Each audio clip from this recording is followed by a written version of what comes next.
Buenos días, el día de hoy vamos a ver el tratamiento nutricional para las personas que tienen diabetes mellitus. Vamos a ver un poco de lo que es el tratamiento convencional o tradicional para este tipo de pacientes, para estas personas. No me voy a detener mucho en la patología, ya la vimos, pero ya sabemos que la diabetes mellitus es una gama o una gran cantidad de enfermedades, un conjunto de enfermedades que van a estar caracterizadas por la presencia de hiperglucemia. Sabemos que hay una diabetes tipo 1, que es por la destrucción autoinmune de las células beta del páncreas, en su mayoría, y la otra minoría es idiopática. Después tenemos la diabetes tipo 2, en donde esta hiperglucemia se va a relacionar con una secreción insuficiente de insulina, una captación inadecuada de la glucosa en el músculo en tejido adiposo y un aumento de la producción hepática de glucosa. Entonces esto está relacionado con una resistencia a la insulina, ¿no? Y también tenemos la diabetes gestacional y los otros tipos de diabetes específicas, ¿no?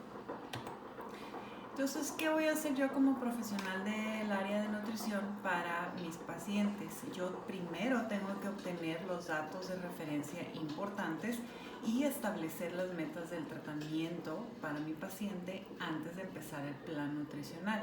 Yo tengo que platicar con mi paciente y decirle cuáles son nuestras metas de tratamiento. Principalmente es el control de su glucosa, ¿no?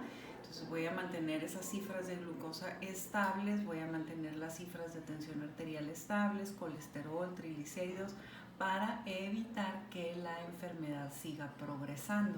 Entonces yo lo que quiero es proteger a sus órganos vitales, proteger su corazón, su cerebro, sus riñones, sus ojos.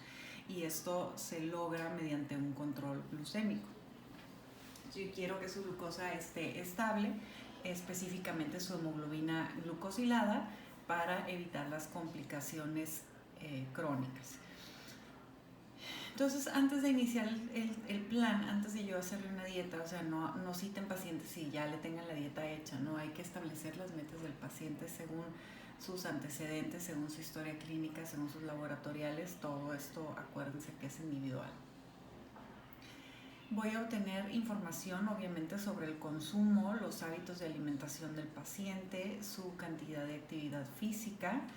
El área del automonitoreo es muy importante en nuestro mundo, en nuestra región. Es muy frecuente que los pacientes no lleven un autocontrol, un monitoreo en casa. Entonces hay que tratar de recabar esa información, si se checa, cada cuánto se checa, qué glucómetro tiene, etcétera. Antecedentes culturales, étnicos, socioeconómicos y pertenencia a algún programa de apoyo. Esto es muy importante para ver qué tipo de plan le voy a establecer. Si tenemos algunas intolerancias a alimentos o algunas prohibiciones de alimentos, qué nivel socioeconómico tiene, para ver qué tipo de alimentación le puedo ofrecer a este paciente. Y si tiene un programa de apoyo en las instituciones como Seguro Social, ISSSTE, ISTECALI, Secretaría de Salud, tienen lo que son grupos de ayuda mutua. Entonces aquí se juntan una vez al mes o 2 veces al mes personas con diabetes, personas con hipertensión, personas con obesidad o todo el síndrome metabólico, y hacen ciertas actividades, se les dan pláticas, llevan su control, se les indica algún programa de actividad física. Entonces tienen actividades todo el año en donde estas personas se están capacitando. Entonces es importante saber si nuestro paciente acude a algún tipo de programa de apoyo, de ayuda. También voy a valorar qué tanto conoce la persona de su enfermedad. A veces el médico nada más le dice: tienes diabetes y vas a dejar de comer azúcar, y ya no le dice otra cosa, ¿no? Entonces hay personas que no saben absolutamente nada de su enfermedad. Es común pensar que solamente se presenta un descontrol glucémico con añadir azúcar de mesa a los alimentos, ¿no? Entonces las personas dicen: pero yo no como azúcar. Entonces no saben realmente cuál es la fisiopatología y no tienen por qué saberlo, ¿no? Entonces obligación de nosotros como trabajadores de la salud explicarles cómo está desarrollada su enfermedad, y una vez que se les explica, pues ya se les invita a informarse en fuentes confiables, la ADA o la American Diabetes Association, la Enfermedad Americana del Corazón, la OMS, todas esas fuentes que son confiables para que reciban información sobre su padecimiento y no de los blogs de la tía Juanita, ¿no? Que andan recomendando ahí test de no sé qué y bla, bla, bla. Ok, entonces vamos a seleccionar junto con el paciente. Acuérdense que nosotros vamos a acompañar al paciente durante su proceso. Okay, entonces vamos a seleccionar junto con el paciente la prescripción adecuada del plan nutricional y emplear las herramientas que nosotros tenemos para proveer la educación en alimentación, planeación de comidas, autocuidado. Entonces aquí es importante, ¿no? Tengan sus dípticos, sus trípticos, sus pósters, sus hojitas de recomendaciones nutricionales para personas con diabetes, sus hojitas para el cuidado de los pies, la importancia del automonitoreo, conteo de carbohidratos, que después lo vamos a ver. Entonces hay que tener el material adecuado para poder educar a nuestros pacientes, ¿no? Vamos a evaluar la efectividad de la terapia nutricional en base a las metas de tratamiento y realizar los ajustes necesarios.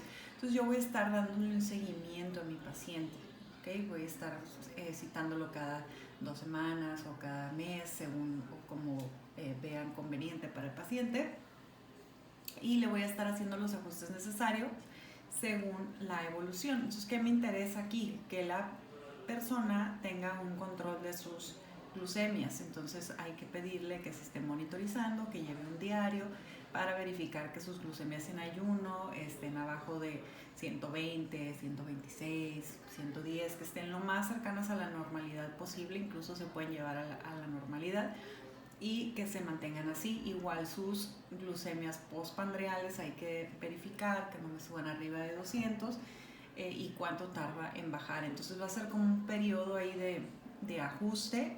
Entonces, si ha perdido peso, si ha tenido mucha hambre, si ha tenido mucha sed, si ha aumentado de peso, si su presión arterial se controló.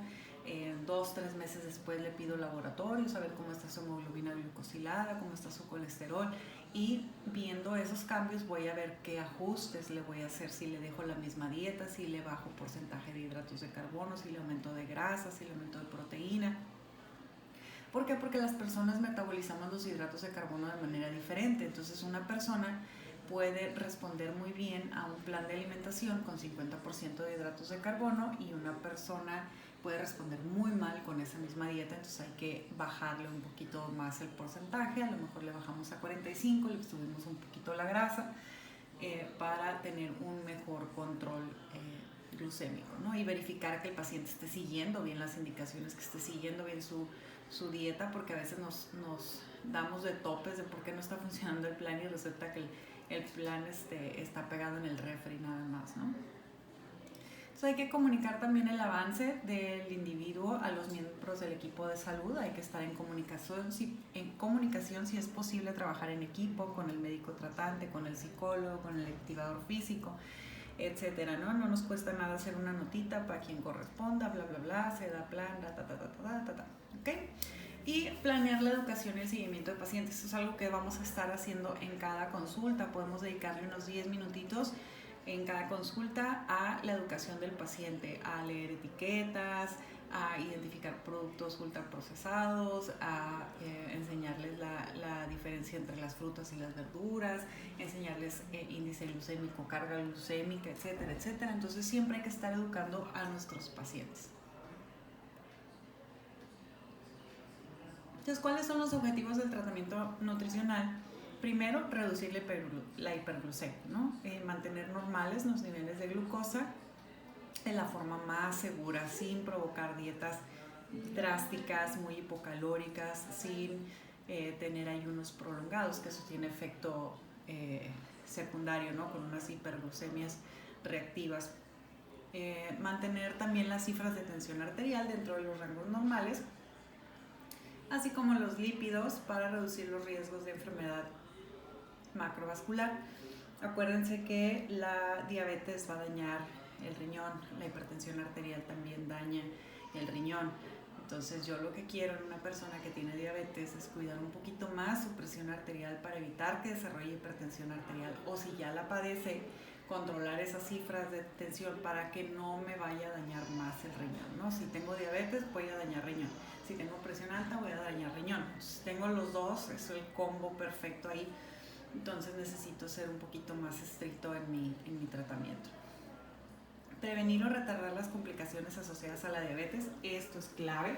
Queremos que la persona tenga una vida plena, con buena calidad, que disfrute como todos nosotros los alimentos y las actividades que puede llevar a cabo en su vida, puede llevar una vida completamente normal. Hay personas que piensan que el diagnóstico de diabetes es una sentencia de muerte, ¿no? Ya me voy a quedar ciego mañana, o voy a estar con diálisis pasado mañana, me va a dar un infarto.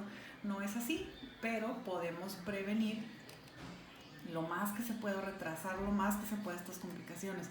Sí, tarde o temprano las complicaciones llegan. Entonces, como ahorita tenemos una longevidad mayor, tenemos mayores complicaciones. Antes las personas se morían a edades más tempranas, entonces por eso no se veían tantas complicaciones de estas enfermedades, ¿no? Como es la diabetes tipo 2, la diabetes tipo 1. Entonces se morían los pacientes y pues no llegaban a enfermedad renal, no llegaban a otra cosa. Pero ahorita tenemos una longevidad mayor, entonces estamos vivos de los 75, 80, 85 años, pero pues nuestros órganos ya están fallando y sigue evolucionando la enfermedad, entonces vemos más presencia de complicaciones. ¿Okay?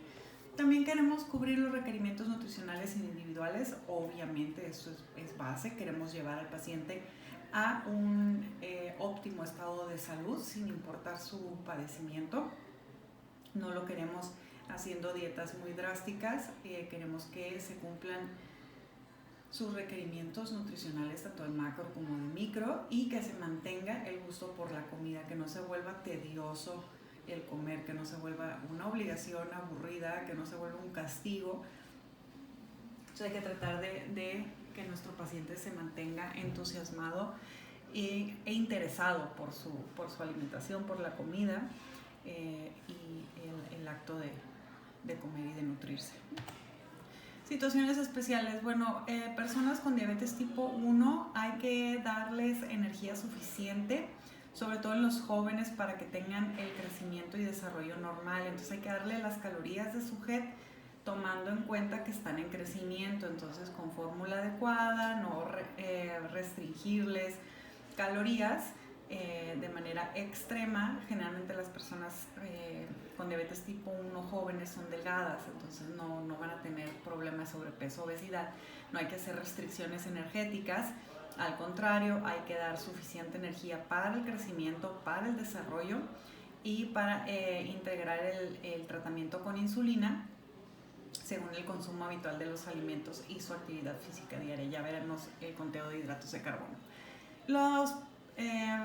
Las personas jóvenes con diabetes tipo 2, que también ya los tenemos por obesidad mórbida, por esa resistencia a la insulina, hay que facilitarles los cambios en la alimentación y de la actividad física de forma que reduzca esa resistencia a la insulina y que mejore su condición metabólica.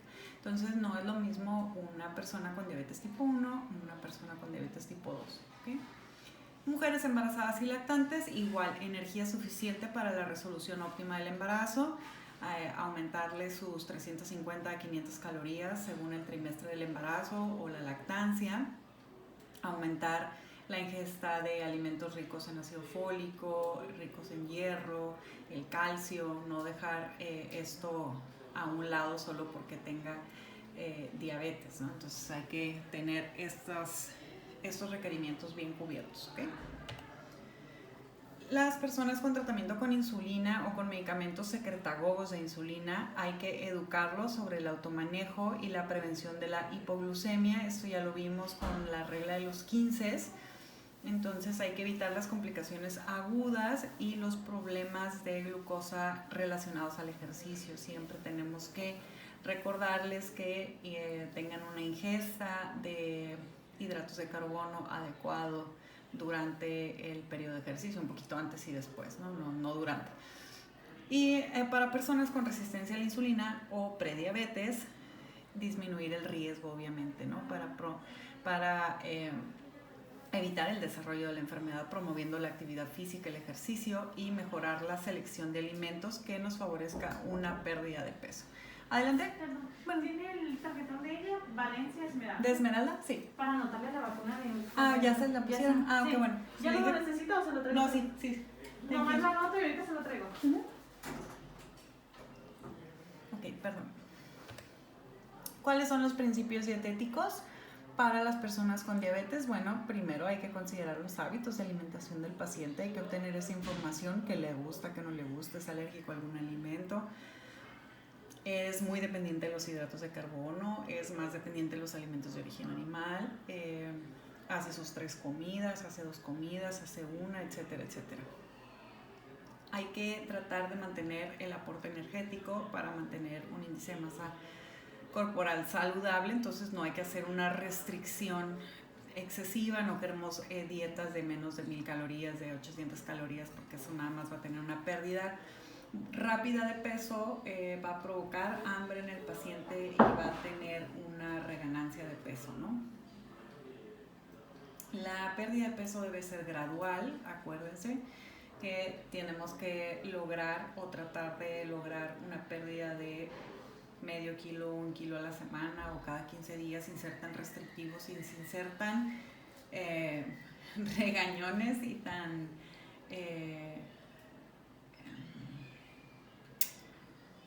¿cómo se dice? Tan apáticos. Hay que tener empatía con nuestros pacientes y recordar que están haciendo un esfuerzo y que no es fácil hacer un cambio de una semana a otra o de 2 semanas a otra, y tratar de ser empáticos con eso, gracias, y no regañar al paciente si no tiene una pérdida de peso en 2 semanas o en 3 semanas. El hecho de que no haya subido de peso es un plus en caso de que tenga obesidad, ¿no? El paciente sobrepeso.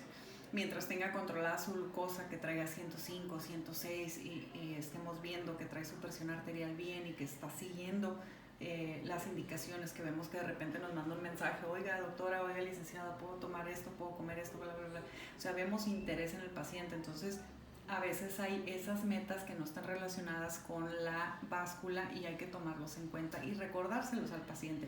Entonces, que no se desesperen ellos y no desesperamos nosotros tampoco como profesionales de la salud, o echarles la culpa de que no están perdiendo peso y que no están haciendo un esfuerzo, ¿no? En caso de que tengamos un paciente con desnutrición, un paciente, por ejemplo, con diabetes tipo 1, que tuvo una pérdida importante de peso y una deshidratación, hay que aumentarle ese número de calorías para tratar de recuperar. Igual en los pacientes tipo 2, cuando están muy descontrolados, que traen glucosas arriba de 300, 350 y que no han llevado un control adecuado, a lo mejor ni saben que son personas con diabetes, entonces terminan hospitalizados, tuvieron una pérdida de peso muy importante, están deshidratados, no comen bien, pueden traer anemia, etcétera, etcétera. Hay que aumentar las calorías para corregir la desnutrición y para corregir las deficiencias que pudieran presentar los pacientes. Normalmente no se recomiendan las dietas hiperproteicas. Este es el tratamiento convencional y estamos hablando de una dieta hiperproteica arriba de 50-60% del valor calórico total. Ligeramente hiperproteica sí se puede recomendar. No se ha demostrado que una dieta hasta el 35% de proteínas, creo, provoque daño renal. Sin embargo, estas personas, como tienen ya una enfermedad y algunas 2, porque tienen hipertensión también, ya tienen cierto daño renal. Entonces no queremos unas dietas muy hiperproteicas, solamente lo que requiere por kilo, ¿ok? El tratamiento convencional.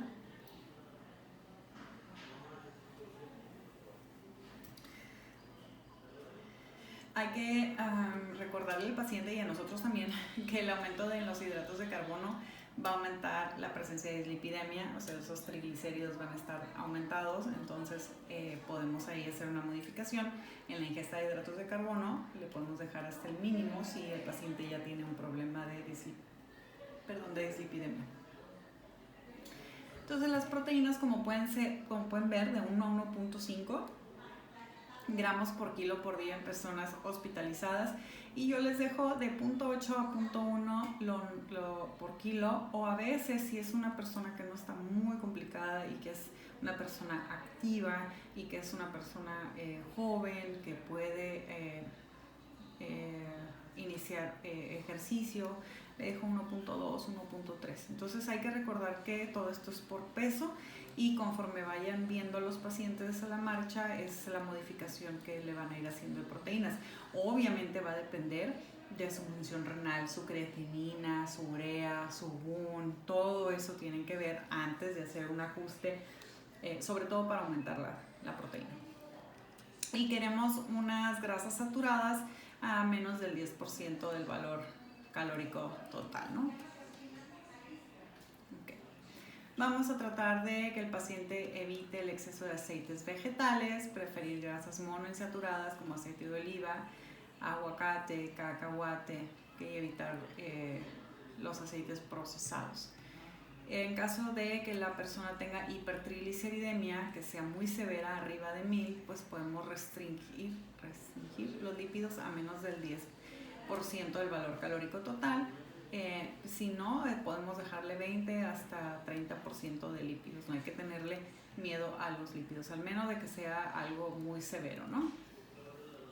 Para evitar la cetosis en las personas con diabetes tipo 1 se deberá tener una dieta de mínimo 40-45% de hidratos de carbono del valor calórico total. Y hay que tratar de promover varias tomas de alimento al día para mejorar el apego y la eficacia. Sobre todo en las personas que utilizan insulina o medicamentos secretagogos. Si es una diabetes inicial y que nada más está con un medicamento con metformina, pues no tiene riesgo de esa hipoglucemia. Entonces podemos manejarla con 3-4 comidas al día, pero si tenemos medicamentos secretagogos o insulina, queremos 5 o 6 tomas para evitar las hipoglucemias. Todo va a depender de su paciente, ¿okay? No omitir las comidas y mantener los horarios regulares, esto sí, sean 3, sean 4, sean 5 comidas, que sean los mismos horarios, para tratar de establecer una disciplina y mantener regularidad en la ingesta de los medicamentos también. Las colaciones a media mañana, a media tarde o antes de acostarse, con cereales integrales, verduras, lácteos descremados cuando se indiquen, para evitar las hipoglucemias. Moderación de consumo de alimento de origen animal y aquellos alimentos hipercalóricos, con azúcar, con grasa, con sodio. Entonces acuérdense que hay que promover el consumo de verduras, frutas, leguminosas, alimentos que tengan bajo índice glucémico. La fibra, 25 a 30, vamos a empezar con 20, 25 y le vamos aumentando, depende de su ingesta previa, ¿no? Para no provocar síntomas gastrointestinales. Evitar el exceso del colesterol, evitar el exceso de azúcar simple y limitar el sodio 2400, ¿no? Hacerle una dieta tipo DASH. Esa es la composición de la dieta. Queremos por fórmula básica o por fórmula rápida. Obviamente si tenemos una persona con sobrepeso, con obesidad, con sedentarismo, le damos 25 calorías por kilo. Y para personas normopeso, personas activas u hospitalizadas, como hay una mayor demanda de energía, les damos de 25 a 35 kilocalorías. Esto es fórmula rápida. Ustedes acuérdense que van a hacer su cálculo normal con sus fórmulas. Les mencionaba que le dejaba de 0.8 a 1 o 1 a 1.2, dependiendo del paciente, de proteínas del peso actual, o un 15 a 20% del valor calórico total. No me gusta que se basen tanto en los porcentajes, básense en gramos por kilo. En caso de que tengamos neuropatía o nefropatía, le vamos a bajar las proteínas punto 6 a punto 8, ¿okay? Dependiendo de la función renal y dependiendo si tenemos síntomas neurológicos. Los lípidos menos del 30% hasta el 30%, con estas indicaciones: menos de 10 poliinsaturadas, 20 mono, menos de 7 o menos de 10 de saturada, y colesterol menos de 200. Hidratos de carbono mínimo 50, máximo 60. Como ven, los porcentajes no están variando mucho de una dieta convencional para una persona sana. Ya sabemos que mínimo de estos gramos los queremos complejos. No, yo creo que más del 50% que sean complejos y menos del 10% de azúcares simples. La fibra de 25 a 30 gramos al día y el sodio menos de 2400. Hay que recordar que a estos pacientes hay que recomendarles a los alimentos con un índice glucémico bajo. ¿Qué es el índice glucémico? El índice glucémico es una medida que se utiliza para ver la rapidez con la que el alimento puede elevar su nivel de azúcar en sangre o su glucosa en sangre. Entonces, entre más alto tenga el índice glucémico en alimento, significa que esa azúcar en sangre va a elevar más rápidamente, ¿okay? Entonces, dentro de los primeros 30 minutos después de la ingesta, se va a elevar mucho esta glucosa, ¿okay? Y cuando baje, va a bajar de más, ¿okay? Va a traer una hipoglucemia secundaria que nos puede causar como cansancio, flojera o depresión, que es lo que pasa cuando comemos a veces alimentos de este tipo, ¿no? Con una carga glucémica muy elevada y con un índice glucémico muy elevado, que generalmente son los alimentos procesados. Tenemos una hiper respuesta con esa hiperglucemia y después tenemos un crash, ¿no? Después de que comemos mucho azúcar, como a las 2 horas tenemos un crash y es una hipoglucemia secundaria, porque así como sube, baja, ¿no? Es como ¿cómo se llama? Una montaña rusa. Así como subió, bajó. Y los alimentos que tienen un índice glucémico bajo van a tener un incremento más lento y más estable de la glucosa. Y igual cuando baja, va a bajar más lento y no va a tener un descenso hacia más abajo de las cifras normales, ¿ok? Entonces, el índice glucémico va del 0 al 100 y la glucosa pura es la referencia, que es el índice máximo, que es de 100. Y generalmente todos los alimentos se comparan con 50 gramos de glucosa, que es el número de referencia, ¿ok?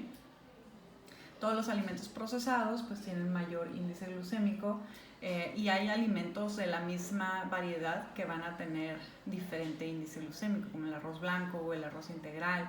Si es largo, si es corto, la pasta, si está al dente, tiene menos índice glucémico que si está súper cocido. Si se les pasó 2-3 minutos, va a tener un índice glucémico más alto. Entonces hay que recomendarle a los pacientes que escojan alimentos que tienen un índice glucémico más bajo para tratar de que estos niveles de glucosa se mantengan más estables. Y la carga glucémica, esa es el producto del índice glucémico más la cantidad de hidratos de carbono consumido. ¿Por qué? Porque la cantidad del alimento que se consume es igual de importante que o el índice que tiene, ¿no? De nada me sirve que un índice glucémico esté bajo si me voy a comer 3 o 4 porciones, ¿ok? Entonces, la carga glucémica es el índice glucémico del alimento más la disponibilidad de azúcar que tiene ese alimento por la cantidad que se comió, ¿ok? Aquí tenemos una tablita. Queremos alimentos que estén abajo de 55, son los más bajos, y entre 55 y 70 son los de medio. Entonces hay que recordarle a los pacientes que tengan opciones de sus alimentos, y si van a consumir algún alimento con alto índice glucémico, mezclarlo con un alimento bajo para que se mantenga ahí más o menos el balance, ¿no? El equilibrio, esa homeostasis. Vean la diferencia. Por ejemplo, tenemos abajo hasta 70, que es el índice glucémico bajo, y medio hasta 70. Aquí son muchos alimentos que puede ser, pero la carga glucémica es arriba de 20. Entonces, algunos alimentos que anden por acá en mediano pueden tener una carga glucémica más elevada. ¿Sí me explico? Aunque su índice glucémico sea bajo, por la cantidad que se comió va a tener mayor disponibilidad de azúcar. Entonces hay que tomar en cuenta tanto el índice como la carga, y generalmente sí vienen en algunos cuadros donde vienen los alimentos, viene carga y viene el índice. Entonces no se les olvide esto, échenle una leída a índice y carga glucémica. Okay, entonces nos vamos al casito clínico. Es una paciente femenina de 35 años que pesa 93 kilitos, mide 1,56, cintura 115, cadera 122, muñeca 11.5, TA 138,90, glucosa 140, colesterol 225 y triglicéridos 288. Diabetes tipo 2 de 3 años de evolución, reciente, tratada con metformina cada 8 horas solamente, no tiene un secretagogo ni insulina. Hipertensión arterial de 1 año de evolución, tratada con losartán, 50 miligramos al día. Okay. Entonces, ¿qué voy a hacer? Voy a sacar mi antropometría y todos mis cosas para hacer mi diagnóstico. Entonces, tengo 1.56 por 1.76, su talla al cuadrado son 2.43. 93 entre 2.43, tengo un índice de masa corporal de 38.27, lo que me la pone en obesidad grado 2.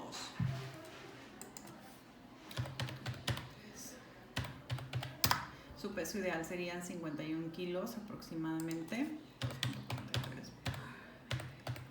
Su peso máximo serían 60.5 kilos.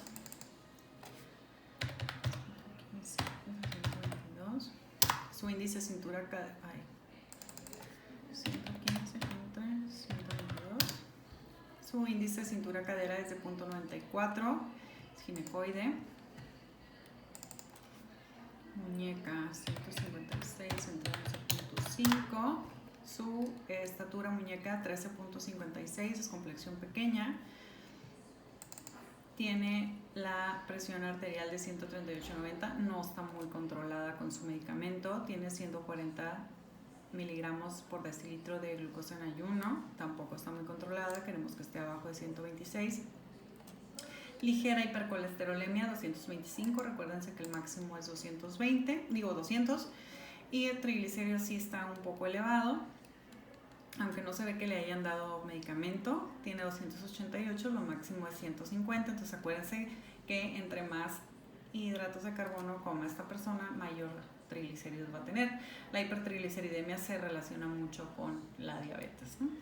Antecedentes, diabetes tipo 2, ya lo vimos. Okay. Entonces voy a hacer mi SOAP. Es una paciente femenina de 35 años de edad que acude a control nutricional con antecedente de diabetes mellitus e hipertensión arterial en tratamiento. No tengo otros antecedentes, no sé nada más, entonces no le voy a poner nada más. Peso 93, estatura 156 centímetros. Índice de masa corporal 38.27 kilogramos por metro cuadrado, cintura 115 centímetros, cadera 122 centímetros, índice de cintura cadera 0.94, muñeca 11.5, índice de estatura muñeca 13.5, glucosa 140, colesterol 225, triglicéridos 288, TA 138/90. No tengo recordatorio 24 horas, no tengo otros datos clínicos, entonces ahí le dejo. Diagnóstico: femenina de 35 años, de complexión pequeña, con obesidad grado 2, tipo ginecoide, con alto riesgo cardiovascular, evidenciado por índice de masa corporal, índice de cintura-cadera, índice de estatura muñeca y circunferencia abdominal. Me pueden poner los datos aquí o pueden ya no ponerlos porque están acá arriba. Probable síndrome metabólico, evidenciado por la obesidad, por el diagnóstico de diabetes mellitus, de hipertensión arterial, por hipercolesterolemia e hipertrigliceridemia. ¿Okay? Entonces, ¿qué voy a hacer ahora? Le voy a sacar su requerimiento. ¿Okay? Entonces tengo mi fórmula Mifflin porque tiene obesidad. ¿Okay? Entonces voy a sacarle 9.99 por 93, lo estoy haciendo por peso actual. ¿Okay? 6.25 por 156, 4.92 por 35 menos 161. Entonces esto me da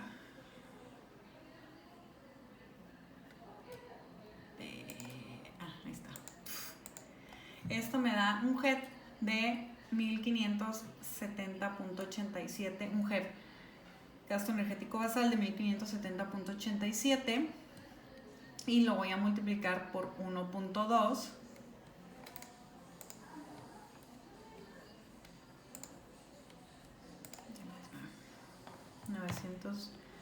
$929.07 más 975 más 172.2, ay no, andú, 929.07, ahí voy, más 975 menos 172.2 menos 161, me va a dar 1570.87, y lo voy a multiplicar por 1.2, que es mi factor actividad, es sedentaria, con obesidad, con diabetes mellitus tipo 2, entonces no le voy a agregar más, y el 10% del ETA.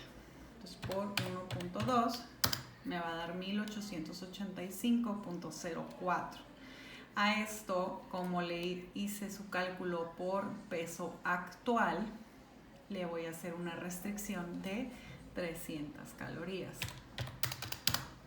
Y me quedan 1585.04, se lo redondeo a 1580.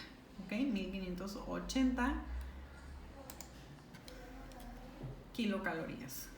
Le voy a sacar su porcentaje de proteínas por kilo, son 93 gramos por 4 por 100 entre 1580, 23.5. Yo le bajé a 23, igual le pueden poner a 24, redondearle para arriba o para abajo, pero le dejé en 23. ¿Ok? Y le dejé lo mínimo de hidratos de carbono y el resto de lípidos. ¿Sale? Entonces, tengo 23% de proteínas, 27% de lípidos y 50% de hidratos de carbono, que ya está aquí convertido a mis gramos. Como le bajé del 0.5, pues no me quedaron los 93 gramos, ¿no? Entonces con esto ya me voy a mi cuadro.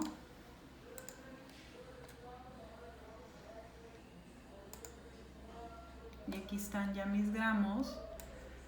Y me voy a hacer mi distribución.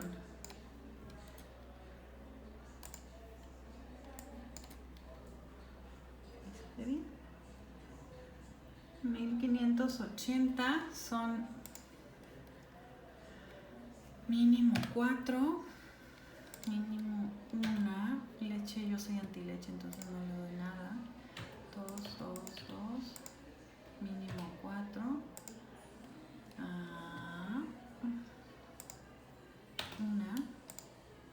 Acuérdense que lo primero que tengo que cuadrar son mis proteínas. Me fui primero a cereales, después me voy a alimentos de origen animal y a leguminosas, después me voy a verduras, si le quiero poner grasas con proteína, y al último ya lo que sobre sería de frutas, ¿ok?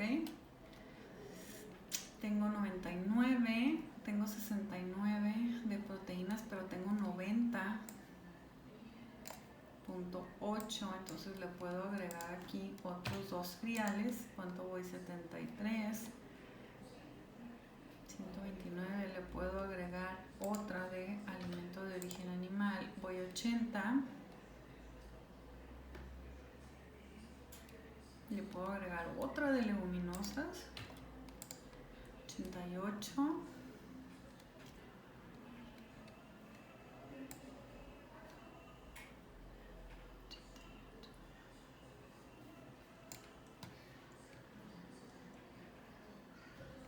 okay.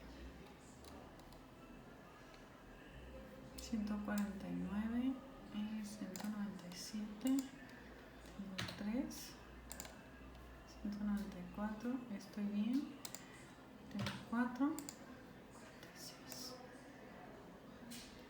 47, 2, aquí le pongo 2, ahí está.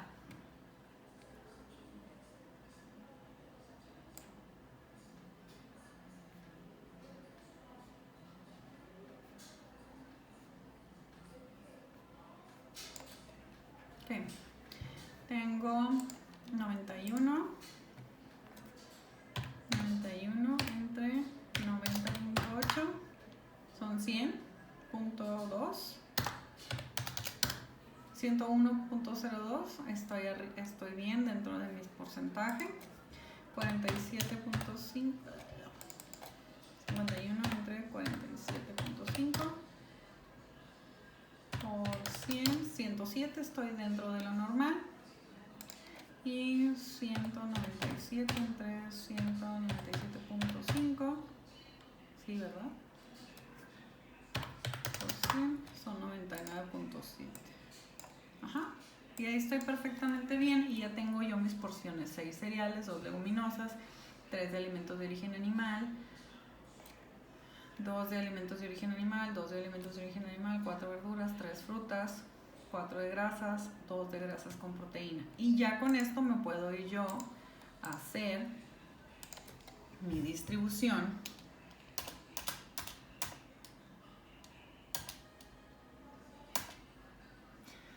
mi P, para empezar. Dieta de 1580, espérame. Dieta de 1580 calorías con 23% de proteínas, 50% de hidratos de carbono, 27 de lípidos, distribuida en 3 comidas principales y una colación, tipo DASH y adecuada para persona con diabetes, con 25 gramos de fibra, promoviendo ingesta de cereales integrales, leguminosas, verduras y frutas, así como alimentos de bajo índice glucémico, evitando productos procesados altos en harinas, azúcar refinada, sodio, grasa saturada y trans, menos de 2.400 miligramos de sodio al día, ingesta de 1.600 a 2.000 mililitros de líquidos al día en agua natural, té o infusiones sin azúcar, evitando bebidas azucaradas, bebidas energéticas y estimulantes. Se promueve métodos de cocción de alimentos saludables, evitando aquellos refritos, empanizados y capeados, establecer horarios de alimento y reconocimiento de saciedad, caminar 25 minutos al día a moderada intensidad según tolerancia, ir aumentando duración e intensidad cada 15 días hasta llegar a 60 minutos. Biometría hemática, hemoglobina glucosilada, examen general de orina y cita en 15 días y control con su médico tratante para su síndrome metabólico. Entonces aquí ya hice yo mi distribución, 6 cereales, lo más ideal sería que quedaran igual en cada comida, 2, 2, 2, verduras, una en el desayuno, una en la cena y 2 en la comida, que generalmente aquí es la más pesada del día, ¿no? Leguminosas, tenemos 2, una en el desayuno y una en la cena, alimentos de origen animal de bajo aporte de grasa, 3 en la comida, de moderado o incluso puede ser más de bajo y le podemos agregar otra grasita aquí, 2 acá y moderado aporte de grasa, 2 acá. Me brinco los lácteos porque yo soy anti-leche, entonces no les doy leche. Grasas sin proteína tenemos 4, 1 en el desayuno, 1 en la cena y 2 en la comida. Grasas con proteína se lo voy a dejar aún en la colación. Frutas, una en el desayuno, una en la comida y una en la colación. Y aquí ya me voy a hacer mi menú. Entonces tengo 2 en el desayuno de cereales, 1 de verdura, 1 de leguminosas, 2 de AOA, una grasa y una fruta. Entonces le puedo hacer un desayuno, huevitos rancheros, huevos rancheros, 2 tortillas de maíz, 2 huevitos enteros, un tercio de aguacate en rebanada, un cuarto de salsa verde o roja, media calabacita en tiras delgaditas y lo acompañamos con media tacita de frijoles o lentejas de la olla o en cremita, una fruta, media toronja sin azúcar, café o té sin azúcar y ahí tenemos nuestro desayuno, ¿sale? Son 2 de cereales, 2 de alimentos de origen animal, una de grasa, una de verdura, una de leguminosas, una de fruta y este pues es libre. En la comida le podemos hacer un sándwich árabe de atún, una pita, es un pan árabe integral, obviamente evitar el blanco, 90 gramos de atún drenado, una taza de verdura picada, lechuga libre al gusto, una cucharadita de aceite de oliva para aderezar, vinagre limón al gusto, 3 rebanaditas de aguacate y agua de naranja con el jugo de 1 o 2 naranjas, depende del tamaño de la naranja, con una stevia o sin azúcar, Tenemos 2 cereales, 3 de alimentos de origen animal, la lechuga, 2 de verdura, incluso se puede acompañar de más ensalada, ¿okay? 2 de grasa, este es libre, y una fruta. La cena podemos hacerle pollito a la plancha con verduras y arroz, 60 gramos de pollo a la parrilla, 2/3 taza de arroz integral con quinoa, una taza de verduras mixtas al vapor, una cucharadita de aceite para cocinar y su media taza de frijol o lenteja. Cocida o en caldito o en crema. ¿Okay? Y podemos decirle a las personas que lo que comen ellos es para que coma toda la familia, lo que es saludable para ellos es saludable para todos, entonces hay que hacer los cambios de hábitos y estilo de vida para toda la familia, y que no sea el apestado de la familia y él va a comer así pollo y arroz y verdura y todos los demás van a estar comiendo tacos de birria, ¿no? Hay que hacer una modificación en general y tratar de educar a nuestro paciente para que el mismo paciente eduque a sus familiares. En la colación pues le podemos poner 2 frutitas, incluso aquí era una, ¿no? Porque le cambié el agua. Entonces una fruta mediana, una manzana y unas 20 almendras o 2 cucharadas de peanut butter, ¿ok?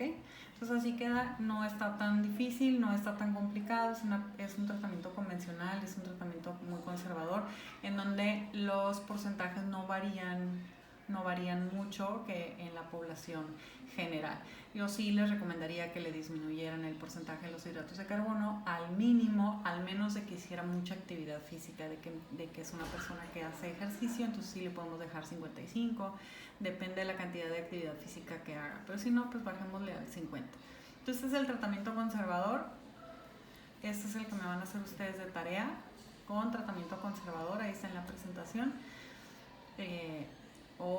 Tratamiento conservador o convencional para las personas con diabetes. Entonces ya saben su SOAP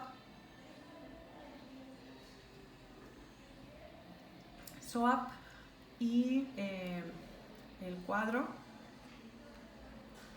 con el cuadro que les mandé, con la hoja que les mandé, y menú de 3 días, ¿ok?